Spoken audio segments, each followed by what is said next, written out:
I'd like to go around the Zoom and kind of get some intros from each of you, so our audience knows who's on the panel today. So we'll start, I guess my blocks start with Mindy. Does everyone have, like, I guess we all have different squares, but I see Mindy, I see Estela, I see Christina, and then I see Grace. Same. Okay. So Mindy. Okay, great.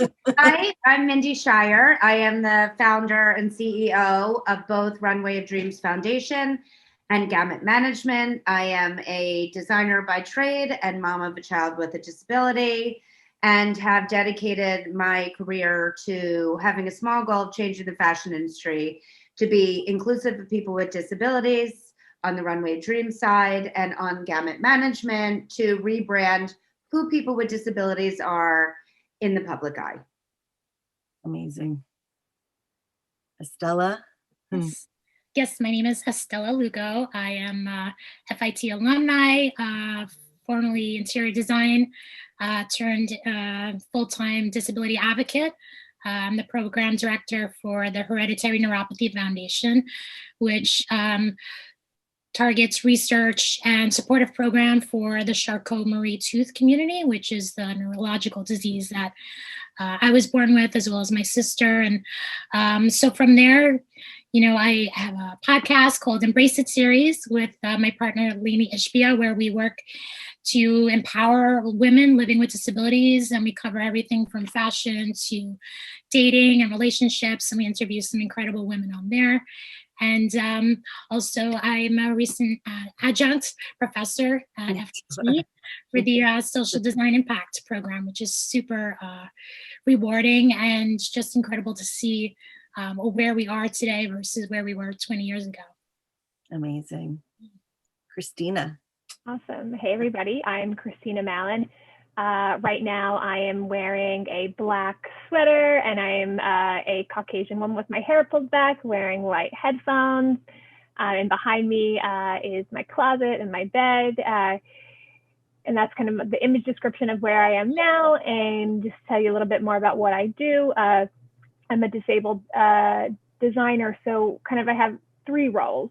My first is really helping clients at the ad agency Wunderman Thompson to properly represent people with disabilities, both from wording and from image representation, and then also build products that are inclusive with assistive devices. And then the second thing I do is I'm a partner at Open Style Lab, and we're an incubator where we take engineers, product designers, and fashion designers and occupational therapists, and that some have disabilities, some don't, and we create inclusive designs. And my third is I'm on the board of Inclusively, and I help them kind of figure out wording and how to reach the community.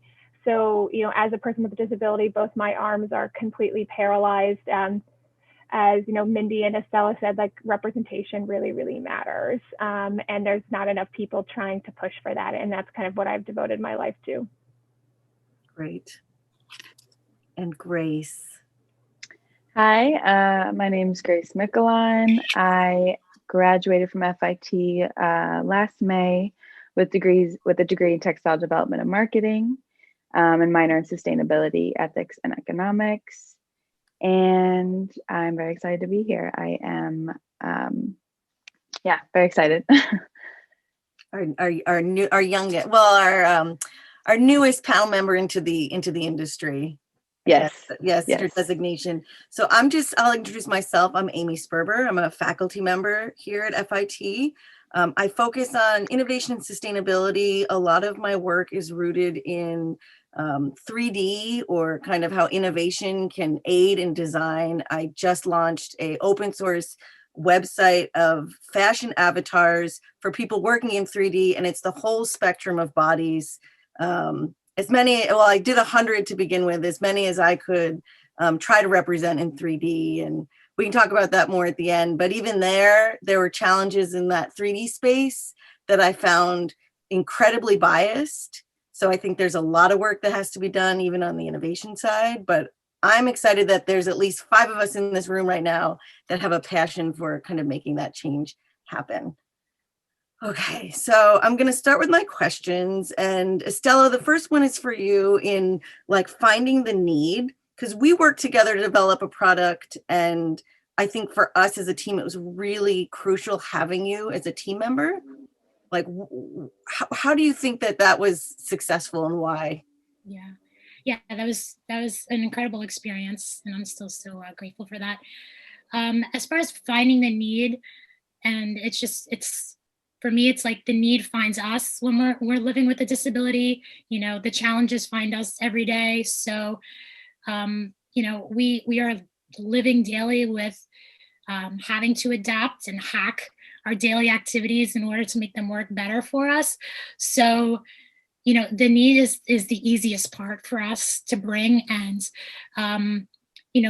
that's why the user's voice is so paramount throughout the entire design process, because not only are they going to ensure that the product is a correct fit, but they're also going to be able to demonstrate how they put the product on, how they use it, how they take it off, how they want to style it, how they're going to wash it and care for the fabric. So the entire process from start to finish is, it's really imperative to have that user's voice, and not just one user or one representative, but, as many people under that umbrella as possible. And that's where organizations like the one I work with, the nonprofit Hereditary Neuropathy Foundation, we have thousands of people living with CMT.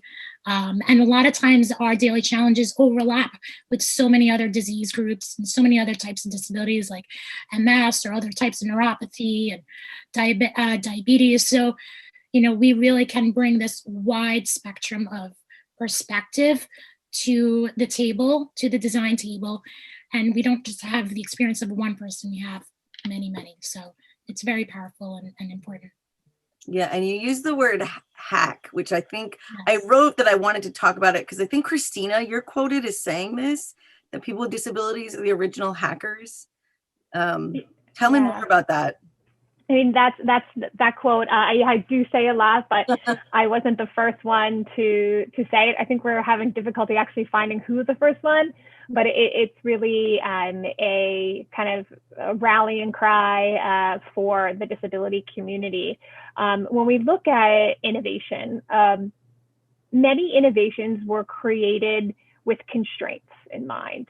We look at the Roaring 20s, and we look at some of the designs for email, and when we look at the touchscreen, a lot of those occurrences and happenstances were great times of innovation, and that's because we had constraints, and disability provides constraints in a world that is not created for people with disabilities.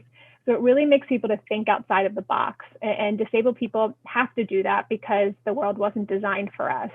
And that allows us to think in a different way. And many people who've had, disabilities since they were born, they've been doing, hacking since they were born, and they really kind of are the original hackers. And right now, in this technological age, we really need people to think like that and think with constraints. And that's why, I use the line saying, we're the original hackers. And that's why disability employment is so important, because people with disabilities have really gained that skill of innovation and creativity, and teams need us. And that's why I think, fashion needs us, and vice versa. I'm going to add on to that, because you also, I think it was a TED talk, you say that designing for edge cases creates a better design. So elaborate more on how that would be, expanding the design process. Yeah, so I think, as you said, that connects really great to the last point that we made. When you think about the touch screen, you think about magnetic buttons, you think about Nike's, the shoes that you can wear without touching them. All of that is better design. It's looking at, okay, we have a diverse set of people's needs out there. and 20% of them have a disability. And then percentages of them maybe have some sort of vision impairment or limited mobility of their hands. Let's design for them first. And usually those designs work for everyone. And the example that is so, I think valid in this case is the touchscreen. The touchscreen was created by a man who had MS, and he was an engineer, and really kind of was like, I need to use my computer, but the keypad, that's not going to work for me, and created the touchscreen. And now that is, the kind of the screen of choice, I guess you could say, for all phones. And that's why, I think it's a really good way to think about, if you're designing, let's start design for, these edge cases, which is considered people with disabilities, and see how that works for everyone else. And in Nike's case, they designed for someone that can't tie their shoes, and now created a new type of shoe. Yeah, that snap-in one is that is a great looking product, regardless. Yeah. So there is a lot of truth in, getting people to use that mindset when they start designing. So Mindy, I guess your experience maybe have been with brands trying to do this in a meaningful way. Can you talk about how success stories that you found with inclusion in design for disability? Absolutely. So I, again, came from the fashion industry. And by the way, I forgot, I am also an alum. Yay!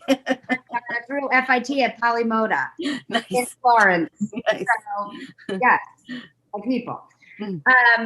So coming from the fashion industry, I really realized firsthand through experiencing my son start to develop in challenges of being able to button his shirt, being able to zipper or put things over his leg braces, really was something. Even being in the industry for over 20 years, I never was exposed to the challenge of dressing yourself before Oliver came into my life. So my goal really became, through the creation of Runway of Dreams in 2014, was to be able to work with mainstream brands.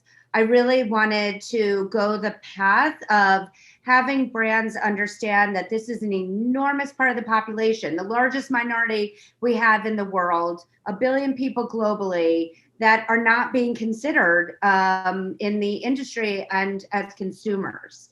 And that by creating modifications to what already exists, we could be expanding, very similar to what Christina said. It's just expanding our customer base to include more people to be able to wear mainstream clothing.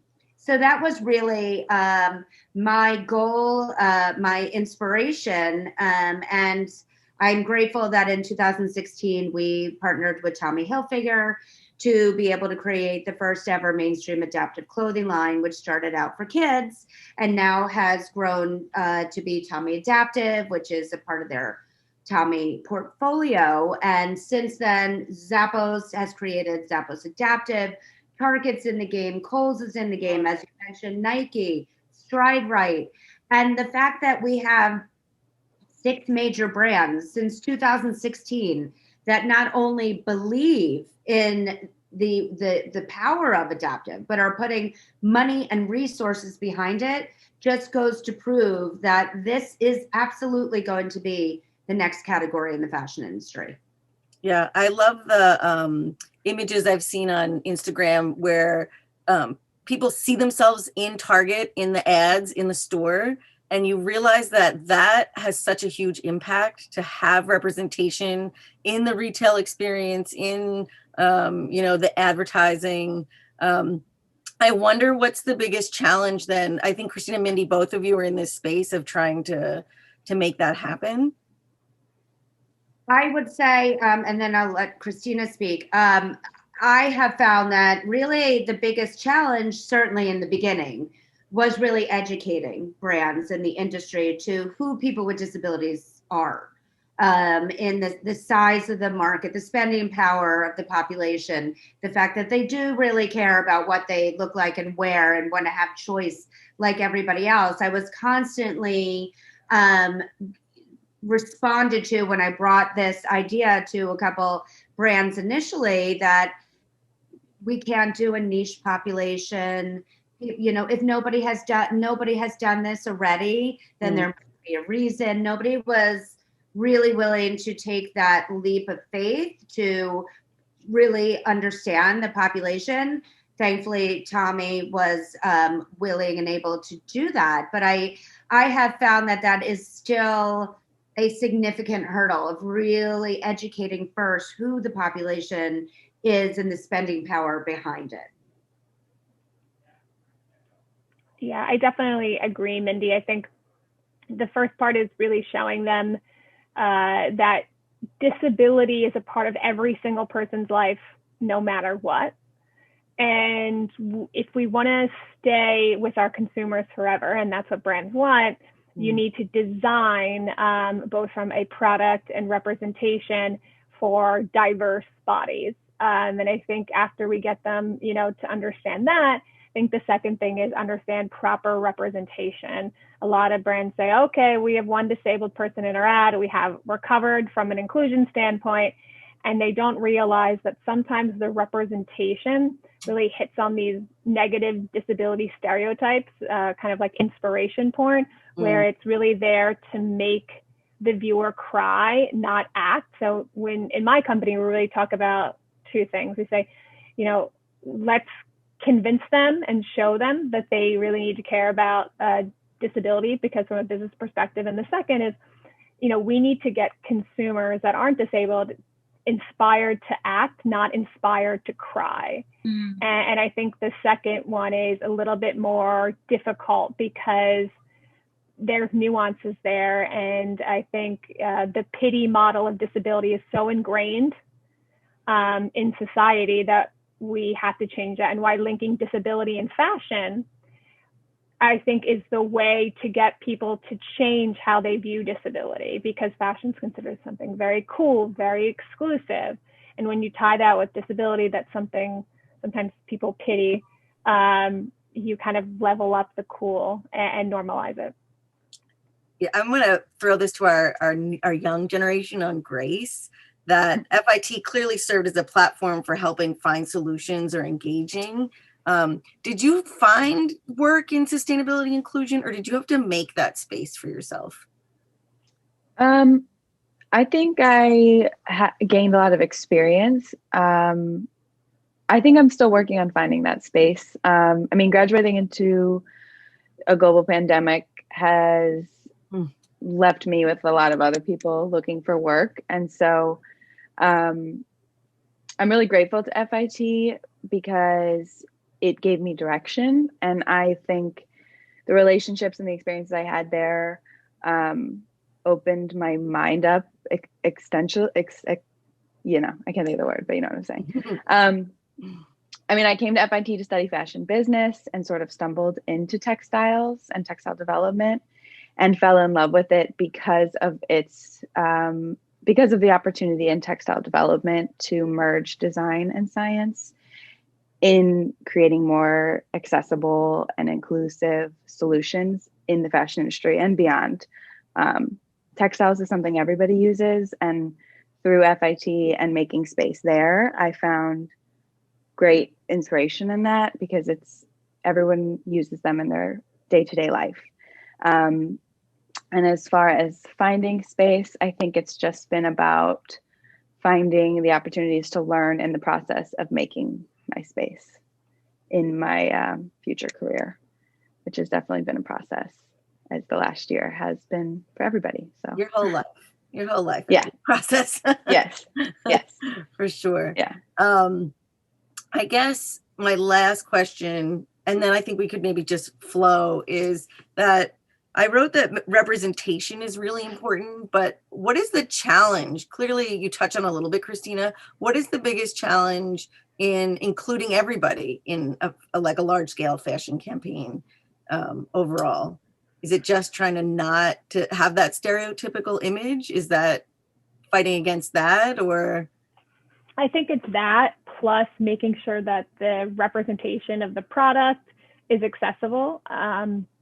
there's captioning. I think there's lots of great people that really mean well and say, oh, I made this really great product for someone with a disability, but the price is just so crazy high, so it's not financially accessible, or they can't even find out that it exists because there's no descriptive audio.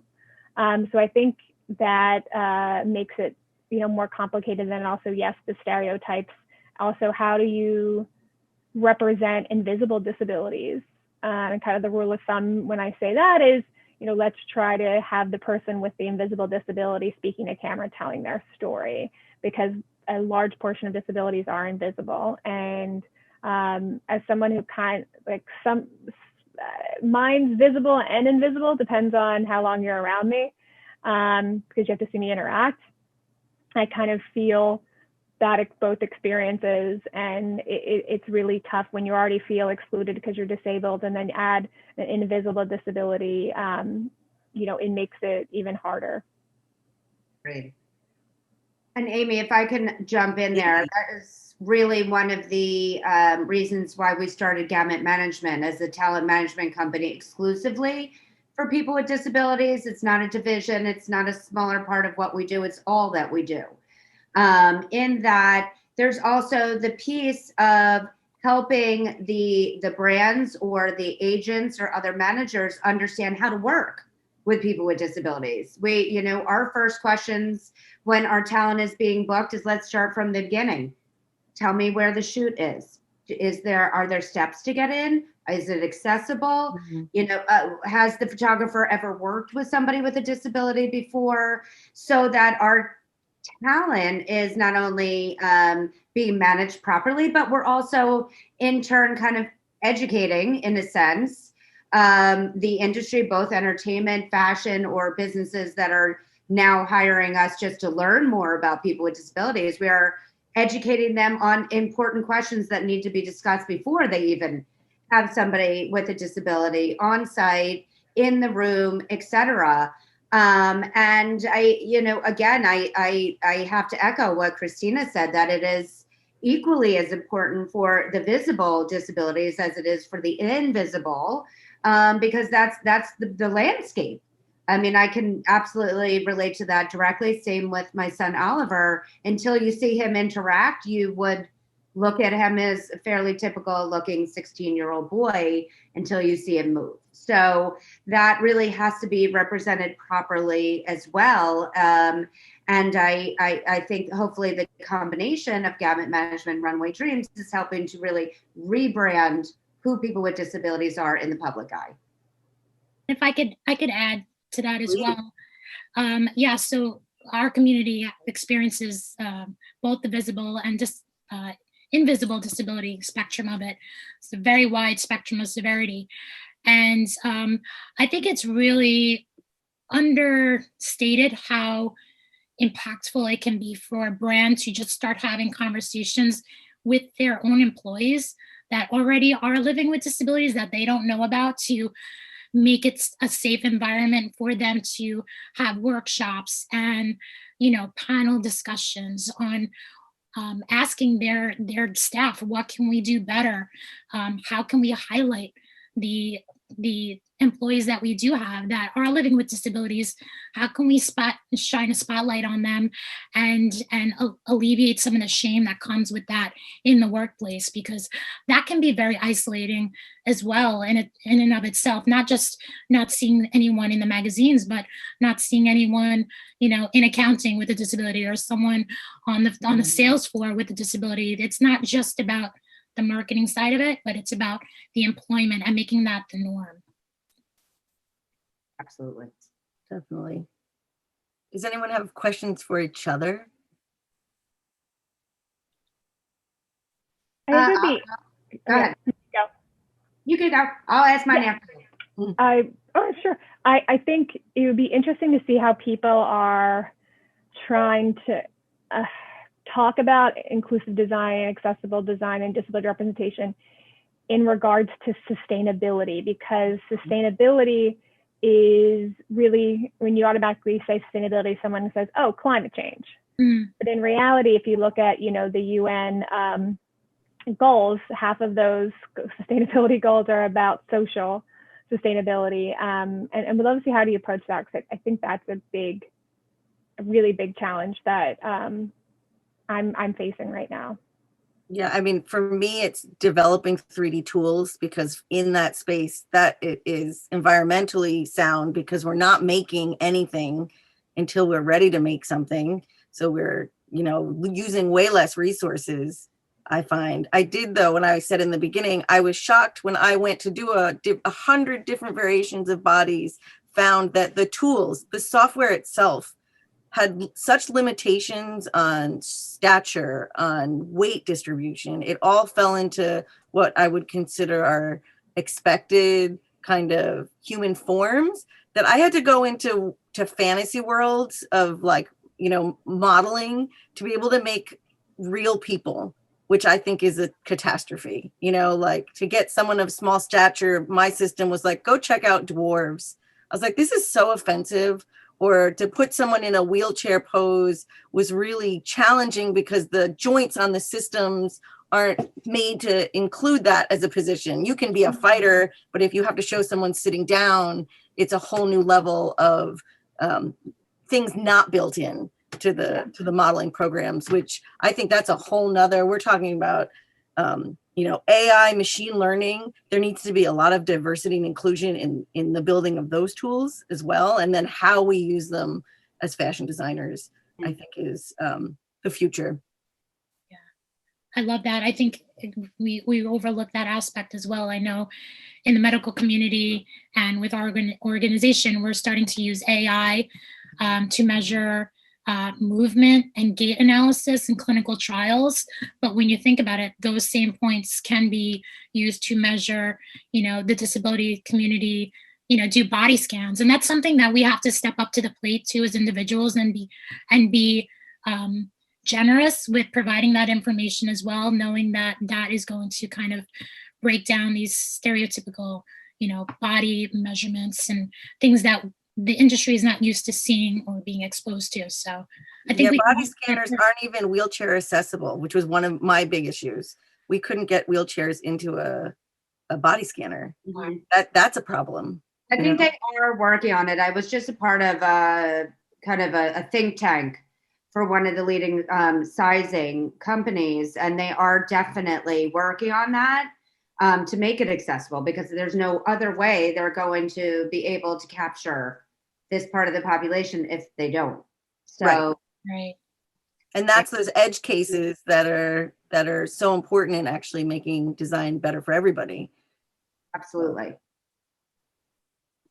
I have a question for Christina. I'm curious, since you started, and she really is not promoting herself enough. I know. She's literally started the division and is running it at Wunderman Thompson.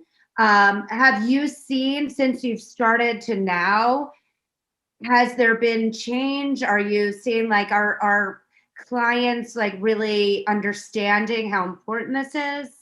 I'd just be curious about that. Yeah, I think they are. I think since what happened in the United States this summer with the murder of George Floyd, people are starting to see that there's systemic inequities, or it's really maybe hitting home for them.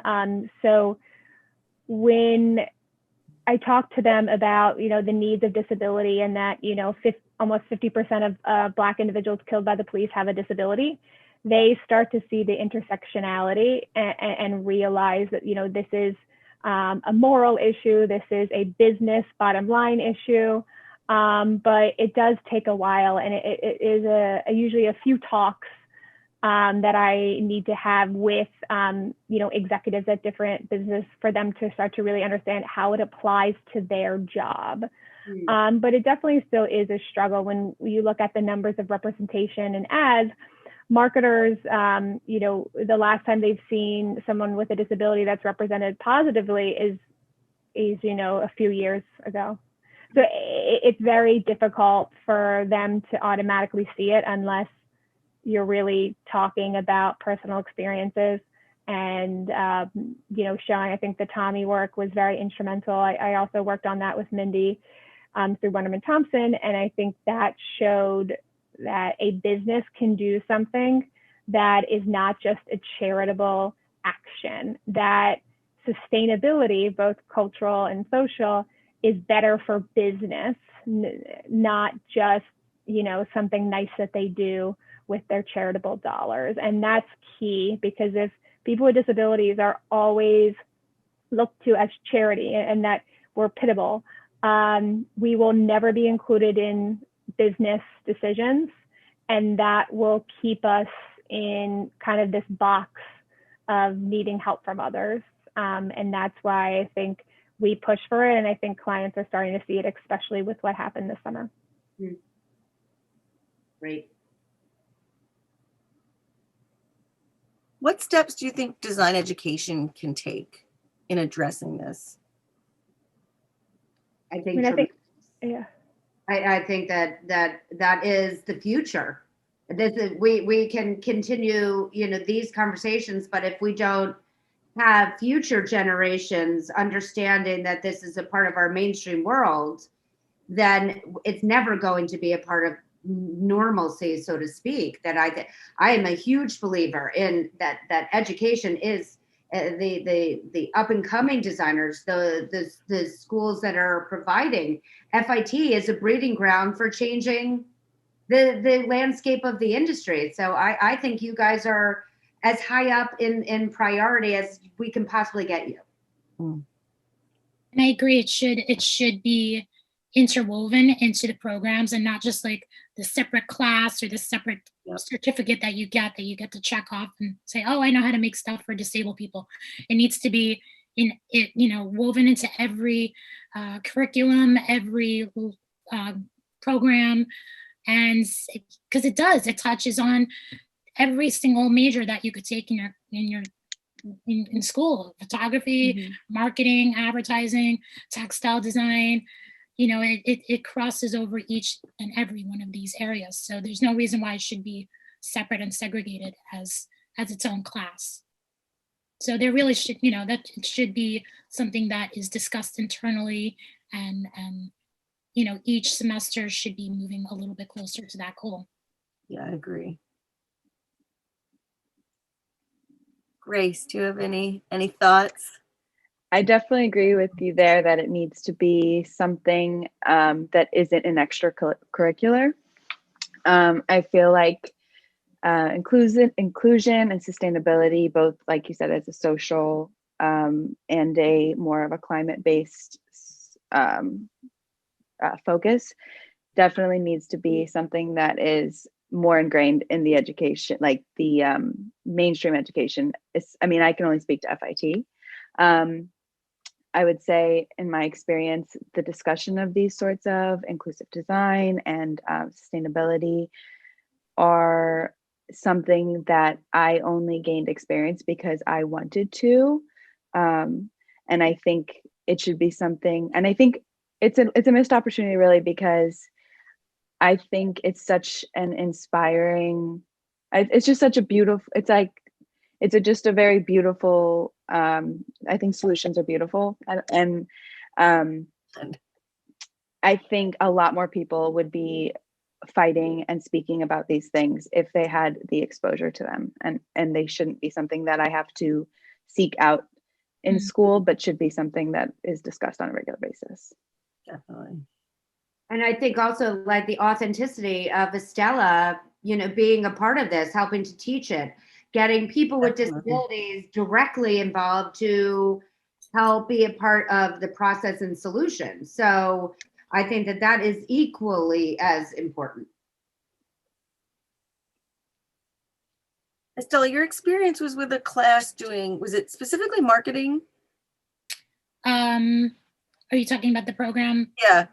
It's for design impact, so any major can partake in it. It's we have advertising students, we have interior design, we have fashion, we have textile. So that's really great. It's not focused on one niche. It just shows how we can make the entire design process more inclusive and diverse. Great. Any other thoughts, comments? just grateful to have this conversation. I mean, this is you know, this is a help to the start of something that needs to happen, and having, you know, being on with all of you is really what's going to make it happen. So I think it's extraordinary to continue to have conversations like this, and thank you for having me. Oh, of course. And I think one small step that everyone can take, regardless whether you're a student or staff, is to share the representation, to amplify it through social media. And it's just so easy to like repost or retweet some, you know, some kind of messaging that's already out there. You don't have to reinvent the book, but just amplify the voices that are speaking up right now. Give them more opportunities to share their work and what they want to see different. And yeah, I think that's a super easy and powerful thing that everyone can. Is there anyone right now that you're like really excited about the work that they're doing, that you're seeing on Well, your? two of them are on the panel right now, so. Well, of course. But yeah, I mean, I'm just excited to see the big brands like Nike just really setting these kinds of product designs and making them exciting, because I think that's what's been missing so far. It's always like, oh, this product is just for people with disabilities. Now it's just like to see the merger and these boundaries kind of dissipate is really exciting. Yeah, that's a hype beast shoe for sure. Yeah. that slip on. So yeah. I think also social media in general has been such an advocate, so to speak, for the population. I mean, the fact that people with disabilities are some of the largest TikTokers out there now. They have the highest, you know, views and whatnot. I think it's spectacular that there's a platform now for people to see that, you know, our world comes in all different shapes, sizes, and abilities. So I think in that aspect, it's a tremendous plus. Great. Yeah. And hire us. Yes. Invite people with disabilities to the table and give their voice value. Say your phrase, because it's so good, Estela. It's so genius. Well, it's not mine. I cannot take credit for it, but it's whoever. I absolutely love it. It's I wish I knew who said it first, but hopefully I'll find out soon. It's accessibility is being able to get into the building. Diversity is getting invited to the table. Inclusion is having a voice at that table, and belonging is having your voice heard at the table.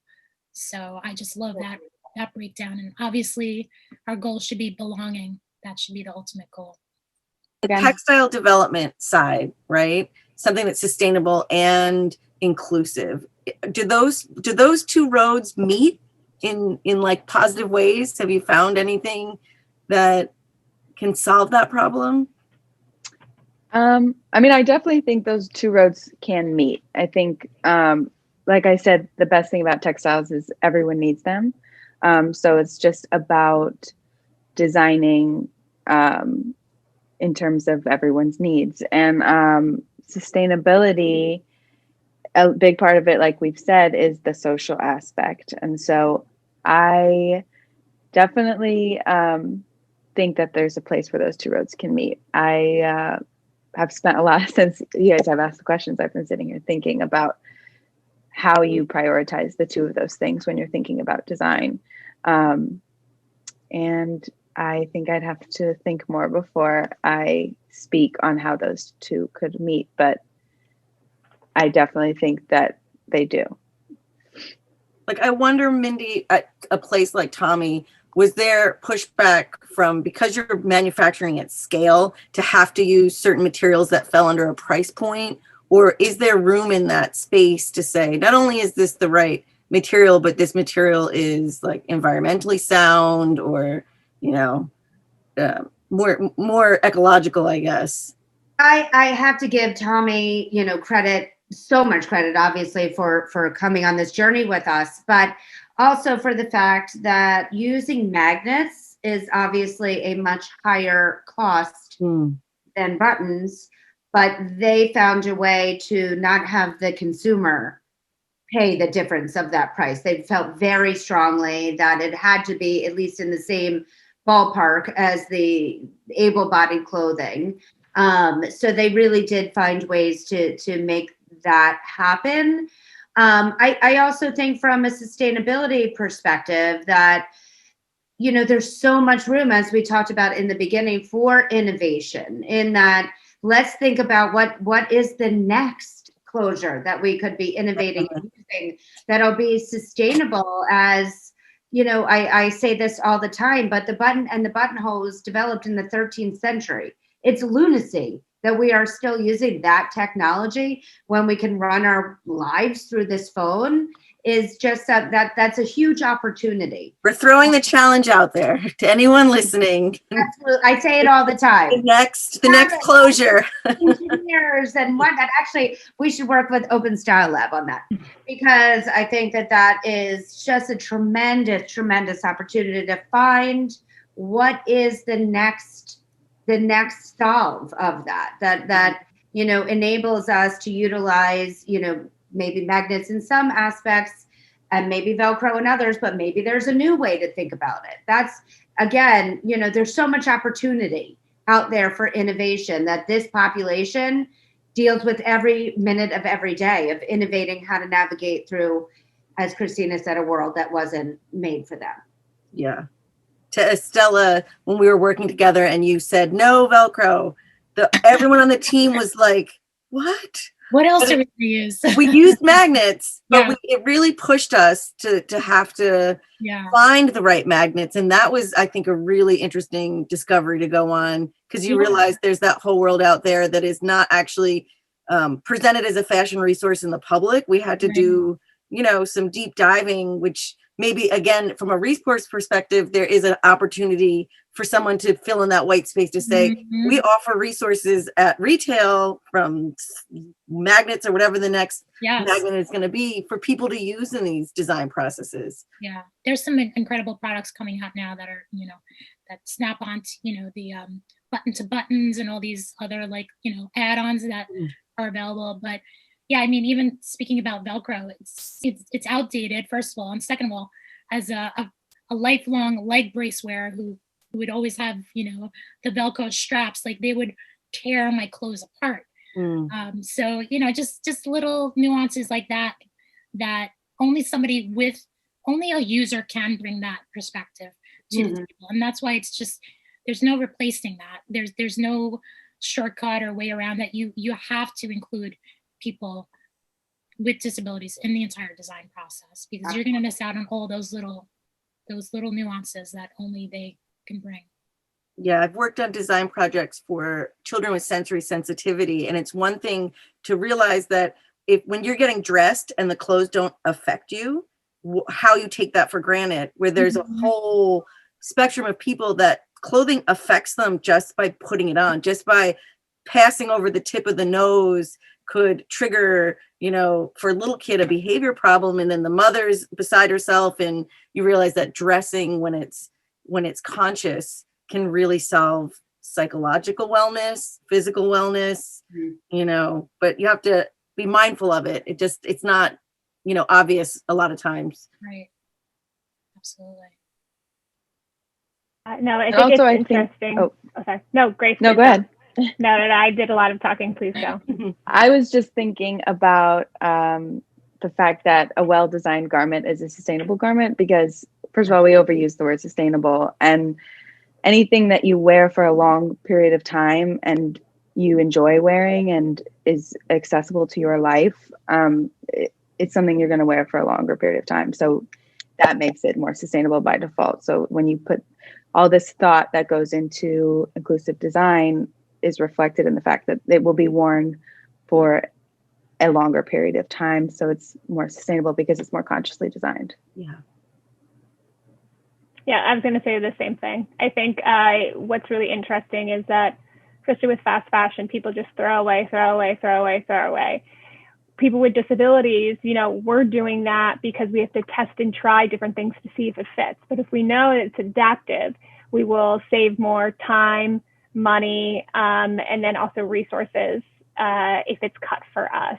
And I think especially with someone with a disability that gets worse over time, like ALS, I'm constantly having to change over every year. You know, if my finger stops working or if I have a little bit of movement and then the next year I don't, I have to throw away so much. You know, I'm lucky we have Goodwill and I can donate it, but there needs to be like modular clothing and modular based off your abilities. So why, you know, when you go from 60 to 70 years old, you have to throw away things because it doesn't work for you anymore. Well, if it's modular, then you'd be able to help the environment and then also help your bank account. For sure. I think we'll all leave this conversation with more questions and more, it'll provoke more thoughts. You know, I hope the people watching this will walk away with that desire to maybe find solutions or ask more questions, you know, the institutions and the resources around them, for sure. And I think that's all it takes is just reaching out to people like Mindy or Christina or myself or Grace and just asking questions. I mean, that's the starting part. You know, we and just admit we're not sure where to go from here. Can we have, you know, some consulting, or can we have your opinion, or can we speak to somebody that, you know, that could help us? That's all it really takes. And nobody has to know all the answers. We don't. We can just know the next step and where to go. And that's where, you know, just reaching out to the disability community is the first step. Absolutely. Yeah. All right. I thank you all again. Any last thoughts, or, you know, leaving us with kind of a deep dive? Mindy? I think that together we can make change happen. But I think that together is the most important part. New generations, existing generations, people with disabilities, innovators, all together, this is possible and we are making it happen. Well, thank you all. You have a thought, Estela? Thank you guys. Yeah, you read my mind. I was just thinking one thing like that I heard recently, that disability, that the D in diversity should stand for disability. And I think if we think of diversity, when we think of diversity, it's not just race or ethnicity. It's you know, it's disability as well. It's the whole spectrum. So let's keep that in mind when we're thinking about diversity.